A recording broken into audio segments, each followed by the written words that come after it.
ते बोलत आहे ना अजय? हो अजय जाऊ. हा, गोपाल अनखडे बोलत आहे, माझी नोकरी कॉर्नर. हा हा हा दादा आम्ही सध्या काढल्याबद्दल खूप खूप अभिनंदन. पुढील वाटचालीसाठी शुभेच्छा. अरे खूप खूप धन्यवाद. थँक्यू हो, थँक्यू. आज ग्राउंड झाला एसएससी जीडीचं तळेगाव सेरपेप सेंटर पुणेला 6 सप्टेंबरले. हो आजच झालं. सकाळी किती वाजता गेटच्या अंदर एंट्री होत आहे? सकाळी आम्ही जवळपास 5 लागलो होतो. हा, सकाळी 5ली. हा हा त्यानंतर मग त्यांनी हा गेटच्या अंदर काय तुमचं ऍडमिट कार्ड आणि आपलं हे चेक केलं. दोनच डॉक्युमेंट, हो, आधार कार्ड आणि हॉल तिकीट. हा बस बाकी काहीच नाही. हा मग त्यानंतर मग तिथून आम्हाला त्या आतमध्ये घेऊन गेले. हा हॉलमध्ये. हा हॉलमध्ये. हा आणि तिथे गेल्यावर मग त्यांनी एक फॉर्म वगैरे दिला आम्हाला.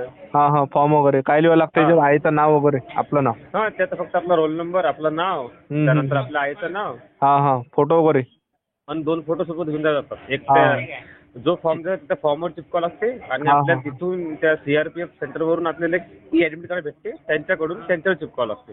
हा हा दुसरं काही. फॉर्म लिहून झाल्यानंतर मग काय प्रोसेस होती त्याची? फॉर्म झाल्यानंतर ते आपल्याला कसं जसं ज्याचा फॉर्म लवकर होईल तो बाहेर जाते आणि त्यानंतर मग ते बसमध्ये बसवतात आणि तिकडे रोल नंबर प्रमाणे. नाही, रोल नंबर प्रमाणे असं काही इश्यू आला नाही आमचा रोल नंबर प्रमाणे, कारण की माझ्या मित्राचा रोल नंबर आणि माझा रोल नंबर खूप फरक होता. पण आम्ही एकाच बॅचमध्ये धावलो. बसमध्ये बसवलं जाता पहिली. हा, रोल नंबरचा असं काही इश्यू आला नाही की बा रोल नंबर नुसार बसवलं की असं काय की असं काही नाही. आता माझा रोल नंबर होता 5376 आणि माझ्या मित्राचा होता 13300 काहीतरी असा. तर आम्ही दोघं एकाच बॅचमध्ये धावलो. तर हे झाल्यानंतर मग तिथून तुम्हाला बसमध्ये नेलं. तिथून ग्राउंड किती मीटर आहे? तिथून जास्त काही लांब नाही आहे, ग्राउंड असं जवळच आहे एकदम. 400 मीटर. हा 400 मीटर, ते पण खूप जास्त होईल. हा जवळच आहे एकदम. तिथं नेल्यानंतर मग काय बायोमेट्रिक्स होतं काय? हा, बायोमेट्रिक्स एवढं काही घेत नाही ते. बायोमेट्रिक्स म्हणजे फक्त ते आपण जे पायामध्ये चिप लावतो ना, RFID. RFID. फक्त ते चिपच स्कॅन करते, बाकी काही. बाकीची चिपच स्कॅन केलं जात आहे ना? हा, फक्त चिप स्कॅन करते, बाकी दुसरं काही नाही. आणि चिप झाल्यानंतर चेस्ट नंबर दिला जात आहे. चिप झाल्यानंतर मग टेस्ट नंबर नाही, पहिले टेस्ट नंबर भेटते. सारखंच आहे ते, टेस्ट नंबर घ्या किंवा चिप घ्या सारखं घ्या. नंतर मग ते आणि ते चिप जे आहे ती महत्वाची मेन म्हणजे अशी पायामध्ये थोडी घट्ट बांधायला सांगता मुलांना, कारण की आता समजा आज खूप मुलांचे चिप जे आहेत ते पायातून सटकले जाते खाली. आणि त्यानंतर मग ग्राउंड वगैरे झालं. आमची बॅच सकाळी 7:15 वाजता सुटलीत रनिंगसाठी. हो का? म्हणजे समजा सकाळी तुम्ही नंबर लावला सकाळी, तर ग्राउंड किती वाजता चालू झालं होतं? आमचं सकाळी बॅच सुटली होती 7:15 वाजता पहिलीच रनिंगसाठी. हा, आणि ते समजा जवळपास 8 वाजेपर्यंत मग त्यांनी आम्हाला तिथं बसवलं. जे फेल होते त्यांना बाहेर काढलं आणि आम्हाला मग तिथे आतमध्ये घेऊन गेले हाईट टेस्टसाठी. आणि किती पोरं रनिंगसाठी सोडून राहिले एका बॅचमध्ये? आमची बॅच जशी परत सर्वात मोठी आमचीच बॅच होती, कमी जास्त त्याच्यामध्ये 230 मुलं होते. बापरे. आणि त्याच्यापैकी 117 मुलं, म्हणजे मी हाताने काउंट केले, 117 मुलं बाहेर झाले रनिंगच्या. बापरे, 117 पोरं रनिंग मध्ये कटले? हा, आणि 105 का 107 मुलं रनिंग आणि हाईटचे सर्व क्वालिफाय झाले.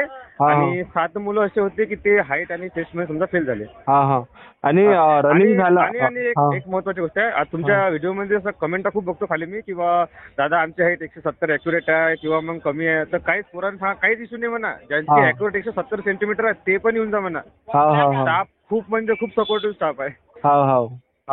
म्हणजे आता समजा हाईट मध्ये त्यांनी समजा जवळपास 4-5 मुलं कसे काढले आणि टेस्ट मध्ये सहसा कोणाला काढलंच नाही. फक्त ज्या मुलाची टेस्ट समजा उगतच नाहीये तर फक्त त्यांनाच काढता येते, बाकी काहीच नाही. आणि ते जे उंची छाती जे मोजत आहे ते कसं आहे? उंची छाती मोजत सपोर्टिव्ह आहे, एकदम सपोर्टिव्ह आहे. म्हणजे मशीन आहे का? मशीन मध्ये मोजत आहे? सर्व मशीनवर तुम्ही मशीनवर उभं राहिले की तुमची छाती म्हणजे तुमची उंची आणि वेट तिथे ऑटोमॅटिक मशीनवर येऊन जाते आणि छातीसाठी मग तुम्हाला ते खाली बोलवतात. आपल्याला दाखवते का आपलं ते? नाही, आपल्याला दाखवत आपल्याला दाखवत. बरोबर आहे. आपल्याला काही दाखवत नाही, फक्त आपल्याला सांगतात ते ज्या मुलाची हाईट समजा कमी आहे, 168 आहे, 169 आहे, किंवा जो फेल होत आहे बघा त्याला दाखवतात की तुझी हाईट कमी भरत आहे बघा. आणि ट्रॅक कसा आहे? ट्रॅक तर दादा ट्रॅक 1 नंबर आहे. बाकी मुलं म्हणतात बस आहे तसं पण काही नाही, ट्रॅक 1 नंबर आहे. स्वतः मी तिथे 20 मिनिटांमध्ये रनिंग मारली आज. हो ना, 357 मीटरचा ट्रॅक आहे. 357 मीटरचा ट्रॅक आहे. 14 राऊंड असे काउंट करून मारा एकदम. आम्ही तर 16 राऊंड मारले. 16 आहे ना? म्हणजे 14 रबर हातामध्ये बांधले होते. 14 रबर बांधले होते ना? तर मग आणखी 4 मिनिट बाकी होते. जेव्हा त्यांनी काउंट केलं होतं बाकी 19 मिनिट संपलेले आहेत, तेव्हा आमचे 13 राऊंड झाले होते मारून. आणि 14वा राऊंड जस्ट चालू होता, म्हणजे अर्धा जास्त धावलो होतो आम्ही दोघं. सोबत होतो आम्ही दोघं मित्र, आम्ही दोघांसारखे तोडली मग. हा तर मग आम्ही दोघांनी पण थोडा राऊंड मारले आम्ही. तरी ट्रॅक कसा आहे, काही चिखल वगैरे आहे का साईडले? काहीच नाही. आज नाही. सकाळी जवळपास 11 वाजेपर्यंत सर्व आमच्या चारी बॅचचे ग्राउंड पूर्ण हा, झाले हा. होते कम्प्लीट. हा, 4च बॅचा होते का? हा, आज 4च बॅच होते. हो काय? आणि काही ट्रॅक काही मुलं तर खूप उशीर आले होते. कोणी 10 वाजता आलं होतं, कोणी 11 वाजता आलं होतं. त्यांना पण चान्स भेटला. चान्स भेटला आहे ना? हो, कारण की आता आमच्या समोर 10 म्हणजे जवळपास 10 ते 12 मुलं असे होते की हा, ते हा. 10 वाजता एंट्री घेऊन आले आतमध्ये. बापरे. तर ते थोडेफार बोलले बा किंवा एवढा उशीर असते का असं तसं येते, पण त्यांनी हा, घेऊन घेतलं त्यांना. घेऊन घेतलं आता. त्यांना त्या शेवटच्या बॅचमधून त्यांना समजा हा, सोडून हा, घेतलं. हा. ट्रॅक वगैरे काही पलटा जागती काही म्हणजे काही हे कसा हा, म्हणजे फक्त ते जड 2 टन असे आहेत की समजा ते 2 टन जणात ना ते समजा ॲक्युरेट 90 डिग्रीचे आहेत. हा, हा, तर त्याच्यामुळे समजा थोडाफार त्रास होऊन जाते समजा मुलांना, पण एवढा काही त्रास नाही आहे. हा, हा, हा. हा, आणि हा, हा. ॲक्युरेट 90 डिग्रीचे समजा दोनच असे तिथे टर्न आहेत की समजा ते पूर्ण 90 डिग्रीचे आहेत. हा, हा. आणि जशी आपली रनिंग स्टार्ट होते, आपला पहिला 90चा टर्न मारला, हा, हा. दुसरा टर्न मारला की तिथं जवळपास ते 60-70 मीटरचं अंतर आहे. तिथं समजा हवा खूप जास्त लागते. हा, समजा हा. अनुभव घेतला मी आज. हा, हा. हा, आणि ट्रॅक म्हणजे आता डांबरी रोड आहे? डांबरी, हा असा आपला डांबरीच आहे ना. फक्त असं सांगता मुलांना बघ की विदाऊट शूज समजा कोणी धावू नका. धावू हा, विदाऊट शूट कारण चांगलं की आहे ना, आज एक शूज दोन घालून. मुलगा धावला, पण मग त्याचे पायाचे समजा ते खाली तिथं कसं आता पाऊस पडला, तर समजा नवीन रोड बांधला जातो तो, हा, तर हा. पाऊस पडला तिथं कशी गिट्टी असे बारीक बारीक दाणे आहेत. हा, ते खूप असते पायात. हा, ते मग कसं आता पाय समजा असं आता मुलं येतात ते 2-3 दिवस पायामध्ये शूज घालतात. हा. त्यानंतर मग असं पूर्ण ओले पाय नरम होतात पाय एकदम. त्याच्यामुळे मग कसं ते हा. त्रास होते खूप समजा असं. तर मग कसं जास्त इंजुरी होऊ नये Injury होऊन जाते, शक्यतो बरोबर. बिना शूजचं कोण धावूच नका म्हणा. हा, बिना शूजचा नाही धावणं, पुरत शूज घालूनच धावावं लागतं इथं. शूज घालूनच धावायचं म्हणा कोणी, पण बिना शूज धावूच नका म्हणा. हा, हा, हा. आणि तुम्ही समजा हा, अजून आणि समजा आम्ही गेलो होतो जवळपास आम्ही समजा 4 वाजेपर्यंत आम्ही हा. समजा स्टेशनला 4 वाजता पोहोचतो, तर 4 वाजेपर्यंत सर्वच्या सर्व चारीच्या चारी बॅच आम्ही बाहेर होतो. हो ना. हो, म्हणजे 4 आमची वाजता पहिली म्हणजे batch सगळे होती. 4 वाजता सगळेच जण बाहेर आले मग हो, ग्राउंड. 4 वाजता आम्ही सगळं आरास, कारण कसं दिवस चांगला होता की काय म्हणजे पाऊस आलाच नाही दिवसभर आज. हो काय, चांगला दिवस होता मग आज. हा, मग पाऊस आलाच नाही. मग पहिली बॅच 7:30 सोडली, दुसरी मग आमच्या मागे, हा. तिसरी म्हणजे असं एकामागे एक batch एकामागे त्यांनी एक तयार सोडली केलं ते. इथं. हा, हा, हा. म्हणजे असं मग पाऊस चांगला होता त्याच्यानं मग पाऊस हा. समजा आलाच नाही काही आज, तर मग त्याच्यानं त्यांनी असं पूर्ण हा. प्रोसिजर फास्ट घेतली एकदम. हा, टोटल किती फक्त पोरं असं आले एक- असा ना अंदाजान, टोटल किती आले असन पोरं? दादा समजा आज तरी पाहिलं तर माझ्या अंदाज समजा 800च्या आसपास तरी 800. मुलं असतील आज. हा, 800च्या 800 आसपास पोरं. असतील. आणि समजा त्यातले नाही कमी जास्त तरी हा. 350 ते 400 मुलं समजा पटले रनिंग पटले. रनिंग उंचीमध्ये. मार्किंग करून ते मार्क. हा, हा. सकाळी तुम्ही समजा तुमचं रनिंग झाल्यानंतर सर्व तुम्हाला बाहेर किती वाजता काढलं होतं तुमच्या बॅचमध्ये? 1:30 वाजता. 1:30 वाजता आहे ना, 1:30 वाजता निघाले. अशा प्रकारे प्रोसेस आहे ग्राउंडच्या अंदरची. हा, हा. हा. आणि राहण्याची व्यवस्था माहित आहे ना?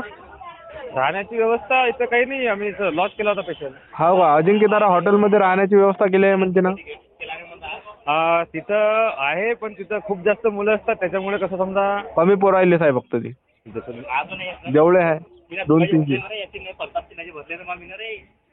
हा, हा. आम्ही तिथं गेलो होतो, हा, पण हा, तिथं हा. कसं हा, ऑलरेडी समजा पोरं होते. पोरं होते तर होते, पण तिथं कसं अशी सोय नाही आहे काहीच. हो काय? हा, सोय म्हणजे असं की तिथं बा आहे, पण मग तिथं मुलं असे भरपूर होतात एकदम. असं एखादा आता तुम्ही समजू शकता की आता हा, जो हा. फ्री आहे समजा ते सर्व जातात तिथं. तिथं हा. कसं मग फ्रेश म्हणजे सकाळी हा, बाथरूम हा. वगैरे फ्रेश वगैरे व्हायची समजा बरोबर. जास्त व्यवस्था नाही आहे. हा, हा, हा.